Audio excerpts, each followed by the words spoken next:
বাংলার বিখ্যাত গায়ক প্রসিদ্ধ শিল্পী মহানায়ক নচিকেতা সদ্য দেওয়া একটি ইন্টারভিউতে নিজের অহংকারপূর্ণ আক্ষেপ প্রকাশ করলেন। তিনি জানালেন যে মানুষ তাকে নিয়ে ট্রোল করছে, তার বিরুদ্ধে প্রতিবাদ করছে, সেই প্রতিবাদের ভাষা নাকি তিনিই তাদেরকে শিখিয়েছেন।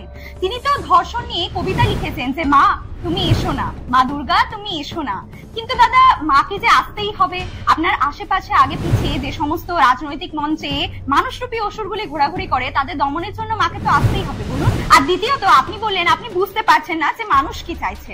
আমি বলছি, মানুষ সেই পুরনো দিনে প্রতিবাদী গানে মাতিয়ে দেওয়া বাংলার সেই নচিকেতাকে আবার ফিরে পেতে চাইছে। অভিযোগ একটাই, তারা আপনার প্রতিবাদী গানের ভাষা আর শুনতে পাচ্ছেন না। হতেই পারে এই রাজ্যের অনেক নেতা মন্ত্রী যেমন অসুস্থ হয়ে যান, হসপিটালে বেড বুক করতে হয়, আপনিও হয়তো এই বয়সে অসুস্থ হয়ে পড়েছেন, আপনারও হয়তো শির দাঁড়াতে ব্যথা, তাই শির দ্বারা সোজা করে প্রতিবাদী মিছিলে হাঁটতে পারছেন।